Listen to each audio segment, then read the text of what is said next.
حضرت ابن عباس رضی اللہ تعالیٰ عنہ نے روایت کیا کہ حضرت عمر رضی اللہ تعالیٰ عنہ نبی صلی اللہ علیہ وسلم کے پاس آئے جبکہ آپ اپنے حجرے میں تھے۔ انہوں نے کہا السلام علیک یا رسول اللہ، السلام علیکم، کیا عمر اندر آ سکتا ہے؟ سننے ابو داود حدیث نمبر 5201۔ حضرت انس رضی اللہ تعالیٰ عنہ سے روایت ہے کہ رسول اللہ صلی اللہ علیہ وسلم بچوں کے پاس سے گزرے جبکہ وہ کھیل رہے تھے تو آپ نے ان کو سلام کہا۔ سننے ابو داود حدیث نمبر 5202۔ حضرت اسماء بنت یزید رضی اللہ تعالیٰ عنہ بیان کرتی ہیں کہ نبی صلی اللہ علیہ وسلم ہم عورتوں کی جماعت پر گزرے تو آپ نے ہمیں سلام کہا۔ سننے ابو داود حدیث نمبر 5204۔ جناب سہیل بن ابو صالح نے کہا میں اپنے والد کے ساتھ شام کی طرف گیا تو لوگ عیسائیوں کے عبادت خانوں پر سے گزرے تو انہیں سلام کہتے تھے۔ میرے والد نے کہا انہیں سلام کہنے میں ابتدا نہ کرو، اس لیے کہ حضرت ابو ہریرہ رضی اللہ تعالیٰ عنہ نے ہمیں رسول اللہ صلی اللہ علیہ وسلم کا یہ فرمان بیان کیا ہے ان لوگوں یعنی کافروں کو سلام کہنے میں ابتدا نہ کرو، اور جب تم انہیں راستے میں ملو تو انہیں تنگ راستے کی طرف مجبور کر دو۔ سننے ابو داود حدیث نمبر 5205۔ حضرت عبداللہ بن عمر رضی اللہ تعالیٰ عنہما سے مروی ہے رسول اللہ صلی اللہ علیہ وسلم نے فرمایا یہودی جب تمہیں سلام کہتے ہیں تو لفظ السلام علیکم بولتے ہیں یعنی تم پر موت آئے، تم انہیں جواب میں وعلیکم کہا کرو، یعنی جو تم نے کہا ہے وہ تمہیں پر ہو۔ امام ابو داود رحمہ اللہ فرماتے ہیں کہ اس روایت کو امام مالک اور سوری نے عبداللہ بن دینار سے اسی طرح بیان کیا ہے، اس میں کہا وعلیکم۔ سننے ابو داود حدیث نمبر 5206۔ حضرت انس رضی اللہ تعالیٰ عنہ سے روایت ہے صحابہ کرام نے نبی صلی اللہ علیہ وسلم سے عرض کیا کہ اہل کتاب یعنی یہودی اور عیسائی ہمیں سلام کہتے ہیں تو ہم انہیں کس طرح جواب دیں؟ آپ نے فرمایا تم انہیں وعلیکم کہا کرو، السلام کا لفظ نہ بولا کرو۔ امام ابو داود رحمہ اللہ نے کہا کہ سیدہ عائشہ، ابو عبد الرحمن جوہنی اور ابو بصرہ غفاری کی روایت بھی اسی طرح ہے۔ سننے ابو داود حدیث نمبر 5207۔ حضرت ابو ہریرہ رضی اللہ تعالیٰ عنہ سے روایت ہے کہ نبی صلی اللہ علیہ وسلم نے فرمایا جب تم میں سے کوئی کسی مجلس میں پہنچے تو چاہیے کہ سلام کہے، اور جب وہاں سے اٹھنا چاہے تو بھی سلام کہے۔ پہلی دفعہ سلام کہنا دوسری دفعہ کے مقابلے میں کوئی زیادہ اہم نہیں ہے۔ سننے ابو داود حدیث نمبر 5208۔ حضرت ابو جرئی حجیمی رضی اللہ تعالیٰ عنہ بیان کرتے ہیں کہ میں رسول اللہ صلی اللہ علیہ وسلم کی خدمت میں حاضر ہوا تو میں نے کہا علیک السلام یا رسول اللہ۔ آپ نے فرمایا یہ لفظ علیک السلام مت بولو، یہ مردوں کا سلام ہے۔ سننے ابو داود حدیث نمبر 5209۔ حضرت ابو سعید خدری رضی اللہ تعالیٰ عنہ سے روایت ہے کہ بنو قریظہ نے جب حضرت سعد بن معاذ رضی اللہ تعالیٰ عنہ کا فیصلہ قبول کر لینے پر اتفاق کر لیا تو آپ نے حضرت سعد رضی اللہ تعالیٰ عنہ کو بلوایا۔ وہ ایک سفید گدھے پر سوار ہو کر آئے تو نبی صلی اللہ علیہ وسلم نے فرمایا اپنے سردار کی طرف یا اپنے افضل کی طرف بڑھو، تو وہ یعنی سعد آئے حتیٰ کہ رسول اللہ صلی اللہ علیہ وسلم کے پاس بیٹھ گئے۔ سننے ابو داود حدیث نمبر 5215۔ جناب شعبہ نے یہ روایت بیان کی، کہا کہ جب وہ مسجد کے قریب آئے تو آپ صلی اللہ علیہ وسلم نے انصاریوں سے فرمایا اپنے سردار کی طرف بڑھو۔ سننے ابو داود حدیث نمبر 5216۔ ام المومنین سیدہ عائشہ رضی اللہ تعالیٰ عنہ نے بیان کیا کہ میں نے کسی کو نہیں پایا کہ وہ اپنی عادات، چال چلن اور بات چیت میں سیدہ فاطمہ رضی اللہ تعالیٰ عنہ سے بڑھ کر رسول اللہ صلی اللہ علیہ وسلم کے مشابہ ہو۔ حسن بن علی کی روایت میں حدیثاً و کلاماً کے لفظ وارد ہیں، السمت والہدیہ ودلہ کے الفاظ نہیں ہیں۔ جب وہ آپ کے ہاں آتی تو آپ اٹھ کر ان کی طرف بڑھتے، ان کا ہاتھ پکڑتے، بوسہ دیتے اور اپنی جگہ پر بٹھا لیتے، اور اسی طرح جب آپ ان کے ہاں جاتے تو وہ اٹھ کر آپ کی طرف بڑھتی، آپ کا ہاتھ پکڑتی، بوسہ دیتی اور اپنی جگہ پر بٹھا دیتی۔ سننے ابو داود حدیث نمبر 5217۔ حضرت ابو ہریرہ رضی اللہ تعالیٰ عنہ سے روایت ہے کہ اقرا بن حابس رضی اللہ تعالیٰ عنہ نے رسول اللہ صلی اللہ علیہ وسلم کو دیکھا کہ آپ حضرت حسین رضی اللہ تعالیٰ عنہ کو بوسہ دے رہے تھے، تو اس نے کہا تحقیق میرے 10 بچے ہیں اور میں نے کسی کے ساتھ ایسے نہیں کیا، یعنی کسی کو کبھی بوسہ نہیں دیا۔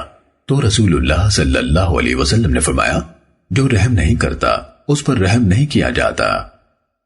سننے ابو داود حدیث نمبر 5218۔ جناب عروہ سے روایت ہے کہ سیدہ عائشہ رضی اللہ تعالیٰ عنہ نے واقعہ عفق کے سلسلے میں بیان کرتے ہوئے کہا، پھر نبی صلی اللہ علیہ وسلم نے فرمایا عائشہ خوشخبری ہو، اللہ عز و جل نے تیری برات نازل فرما دی ہے، اور اسے قرآن مجید کی آیات پڑھ کر سنائی۔ تو میرے ماں باپ نے مجھے کہا اٹھو اور رسول اللہ صلی اللہ علیہ وسلم کے سر کو بوسہ دو، تو میں نے کہا میں اللہ عز و جل کی حمد کرتی ہوں، تم دونوں کی نہیں۔ سننے ابو داود حدیث نمبر 5219۔ جناب ایاز بن دغفل رحمہ اللہ بیان کرتے ہیں کہ میں نے جناب ابو نضرہ یعنی منذر بن مالک رحمہ اللہ کو دیکھا کہ انہوں نے سیدنا حسن بن علی رضی اللہ عنہما کے رخسار پر بوسہ دیا۔ سننے ابو داود حدیث نمبر 5221۔ حضرت برا رضی اللہ تعالیٰ عنہ بیان کرتے ہیں کہ میں حضرت ابو بکر رضی اللہ تعالیٰ عنہ کے ساتھ آیا جبکہ یہ لوگ نئے نئے مدینہ آئے تھے، اور ان کی صاحبزادی حضرت عائشہ رضی اللہ تعالیٰ عنہ بخار کی وجہ سے لیٹی ہوئی تھی۔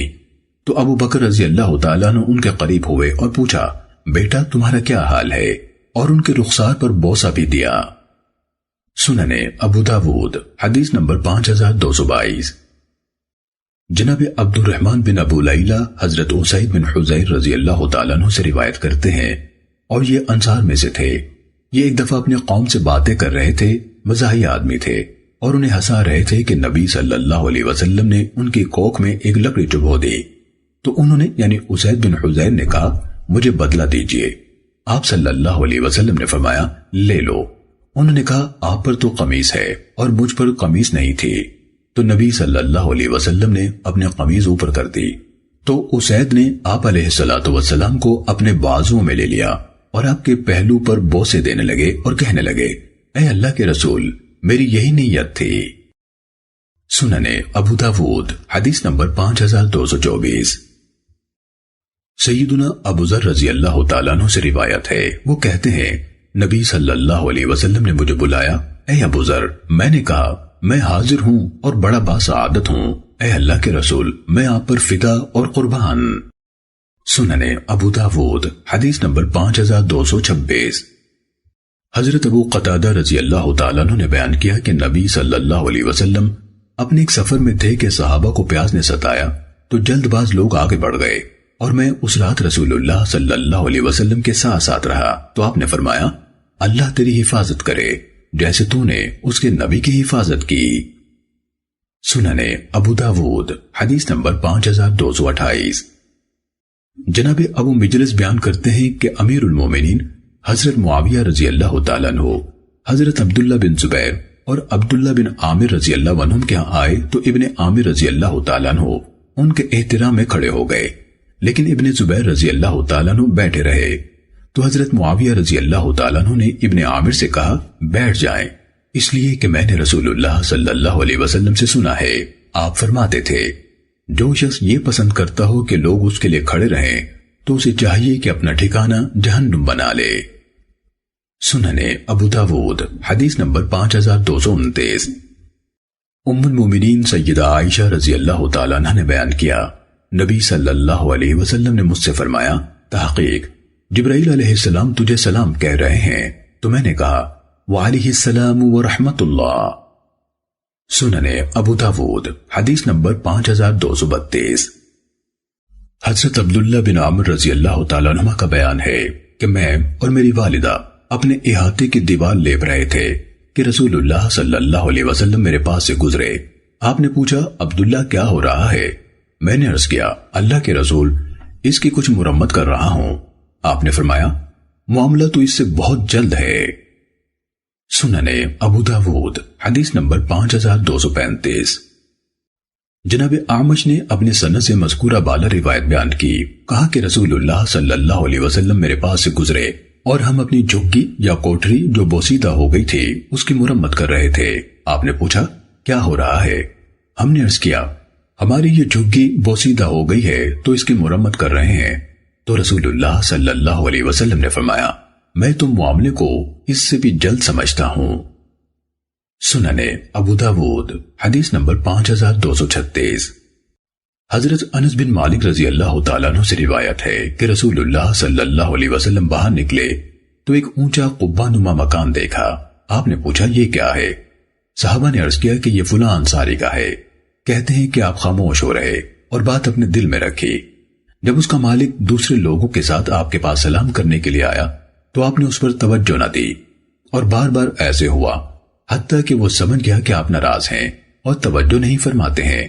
تو اس نے اس کیفیت کی اپنے ساتھیوں سے شکایت کی اور کہا کہ میں رسول اللہ صلی اللہ علیہ وسلم کو بدلہ سا پاتا ہوں. اس کے ساتھیوں نے بتایا کہ آپ باہر گئے تھے اور تمہارا قبہ دیکھا تھا. چنانچہ وہ آدمی اپنے اس قبہ نما مکان پر گیا اور اسے گرا دیا حتیٰ کہ اسے زمین کے برابر کر دیا. چنانچہ رسول اللہ صلی اللہ علیہ وسلم ایک دن باہر گئے اور مکان نظر نہ آیا تو پوچھا قبے کا کیا ہوا؟ صحابہ نے بتایا کہ اس کے مالک نے آپ کی بے توجہی کی ہم سے شکایت کی تھی تو ہم نے اسے وجہ بتائی تو اس نے اسے گرا دیا ہے. آپ صلی اللہ علیہ وسلم نے فرمایا ہر تعمیر اپنے مالک کے لیے وبال کا باعث ہے مگر وہ جس سے چارہ نہ ہو. سننے ابو داود حدیث نمبر 5237.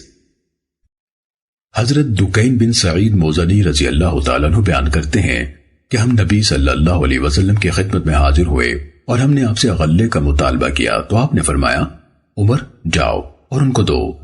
چنانچہ وہ ہمیں لے کر ایک بالا خانے پر چڑھے اور اپنے حجرے سے چابی لے کر اس کو کھولا. سننے ابو داود حدیث نمبر 5238. حضرت عبداللہ بن حبشی رضی اللہ تعالیٰ عنہ سے مروی ہے رسول اللہ صلی اللہ علیہ وسلم نے فرمایا جس نے بیری کا درخت کاٹا اللہ اس کے سر کو جہنم میں الٹا لٹکائے گا. امام ابو داود رحمہ اللہ سے اس حدیث کی توضیح پوچھی گئی تو انہوں نے فرمایا یہ حدیث مختصر ہے.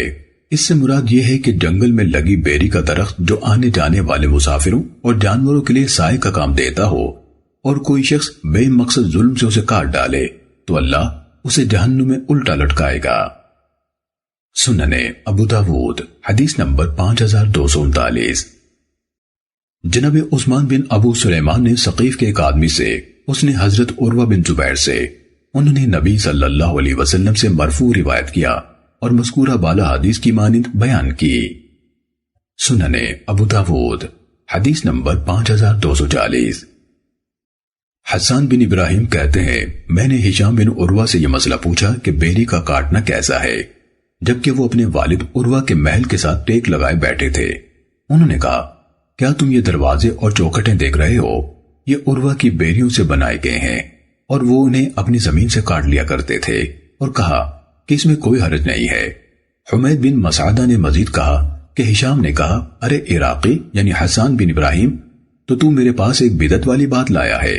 اس نے کہا میں نے جواب دیا کہ بدعت تو تمہاری طرف سے ہے. میں نے مکہ میں علماء سے سنا ہے جو یہ بیان کرتے ہیں کہ رسول اللہ صلی اللہ علیہ وسلم نے ایسے آدمی پر لعنت کی ہے جو بیری کو کاٹے. پھر مذکورہ بالا کے ہم معنی بیان کیا. سننے ابو داود حدیث نمبر 5241. حضرت ابو بریدہ رضی اللہ تعالیٰ عنہ کہتے ہیں کہ میں نے رسول اللہ صلی اللہ علیہ وسلم سے سنا آپ فرماتے تھے انسان کے اندر 360 جوڑ ہیں تو اس پر واجب ہے کہ اپنے ہر جوڑ کے بدلے صدقہ دیا کرے. صحابہ نے کہا اے اللہ کے نبی کون اس کی ہمت رکھتا ہے؟ آپ نے فرمایا مسجد میں پڑی رینٹ یعنی حلق آلائش کو دفن کر دینا، راستے میں پڑی تکلیف دہ چیز ہٹا دینا، اور اگر یہ نہ ہو سکے تو چاشت کی 2 رکعتیں ہی تمہیں اس تمام صدقے سے کافی ہو جائیں گی.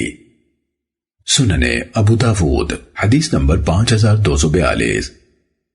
حضرت ابو ذر رضی اللہ تعالیٰ عنہ سے روایت ہے نبی صلی اللہ علیہ وسلم نے فرمایا صبح ہوتی ہے اور آدم ذات کے جوڑ جوڑ پر صدقہ واجب ہو چکا ہوتا ہے. اس کا اپنے ملنے والے کو سلام کہنا صدقہ ہے، کسی کو نیکی کی بات بتانا صدقہ ہے، برائی سے منع کرنا صدقہ ہے، راستے سے تکلیف دہ چیز دور کر دینا صدقہ ہے، بیوی سے صحبت کرنا صدقہ ہے۔ صحابہ نے کہا اے اللہ کے رسول، وہ اپنی شہوت پوری کرے اور وہ اس کے لیے صدقہ بنے، یہ کیوں کر ہے؟ آپ نے فرمایا بتاؤ، اگر وہ حرام میں یہ کام کرے تو کیا گناہگار نہیں ہوگا؟ یعنی اس کے بالمقابل حلال سے اپنی خواہش پوری کرنا ثواب اور صدقہ ہوا۔ آپ نے فرمایا ان سب کاموں سے اس کے لیے چاش کی 2 رکعتیں کفایت کر جاتی ہیں۔ امام ابو داود رحمہ اللہ فرماتے ہیں کہ حماد بن زید نے امر بالمعروف اور نہی عن المنکر کا ذکر نہیں کیا۔ سنن ابو داود حدیث نمبر 5243۔ حضرت ابو اسود دیلی نے حضرت ابو ذر رضی اللہ تعالیٰ عنہ سے یہ روایت نقل کی اور کہا کہ نبی صلی اللہ علیہ وسلم نے یہ حدیث اپنی گفتگو کے دوران بیان فرمائی۔ سنن ابو داود حدیث نمبر 5244۔ حضرت ابو ہریرہ رضی اللہ تعالیٰ عنہ نے روایت کیا کہ رسول اللہ صلی اللہ علیہ وسلم نے فرمایا ایک آدمی جس نے کبھی کوئی نیکی کا کام نہیں کیا تھا، اس نے راستوں سے کانٹوں کی ایک ٹہنی دور کر دی۔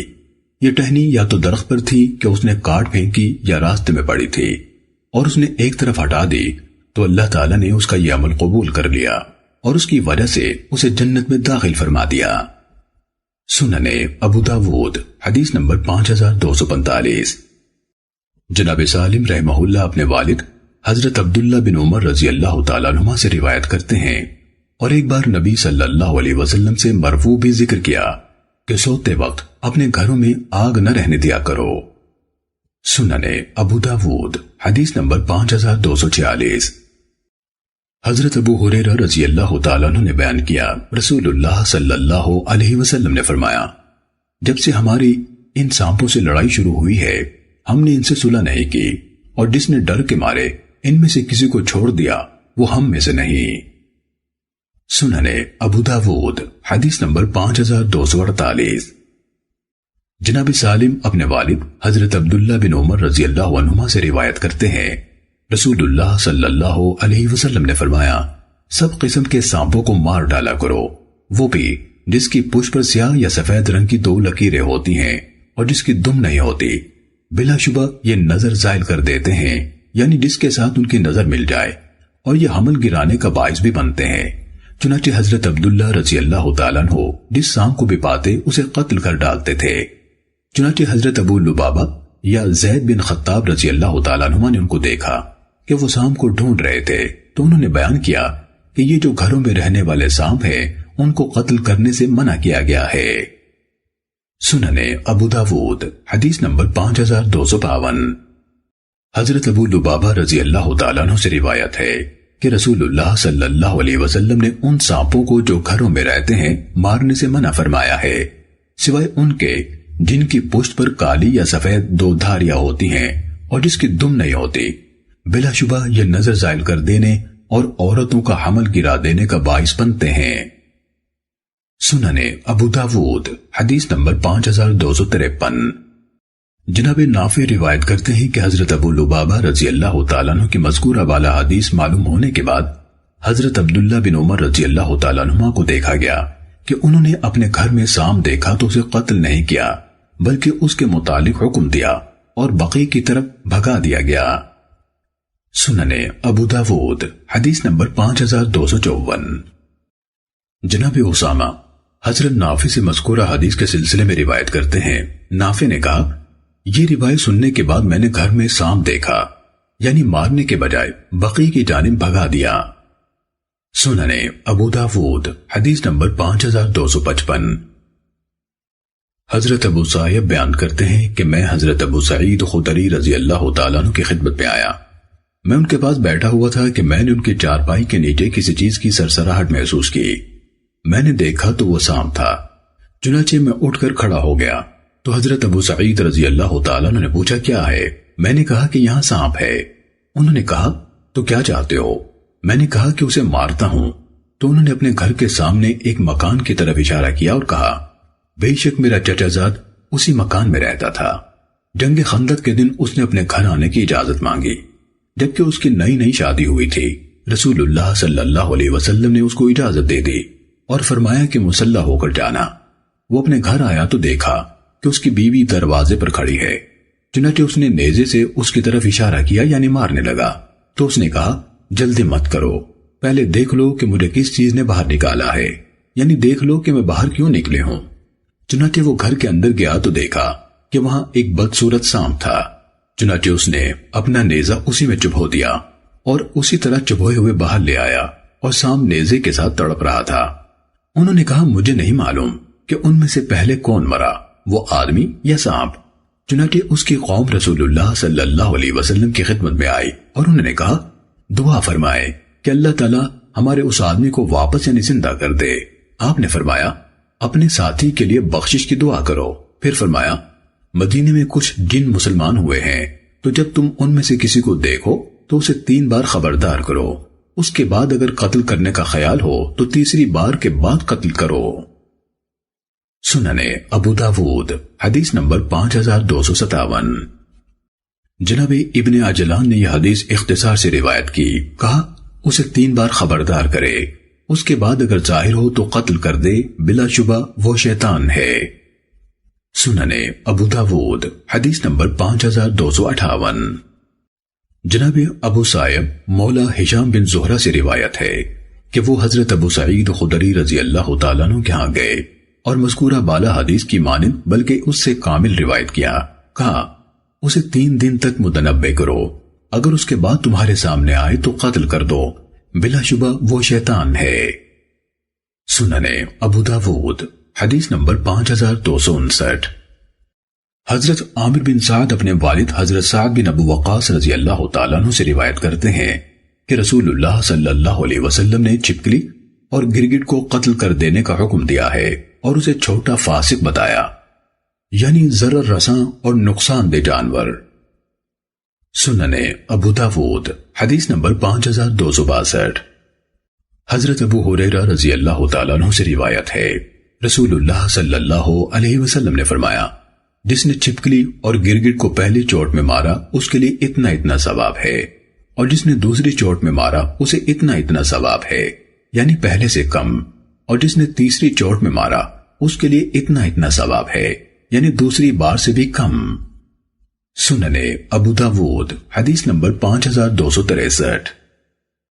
حضرت ابو ہریرہ رضی اللہ تعالیٰ عنہ سے مروی ہے نبی صلی اللہ علیہ وسلم نے فرمایا جس نے چھپکلی یا گرگٹ کو پہلی ہی چوٹ میں مار دیا اس کے لیے 70 نیکیاں ہیں۔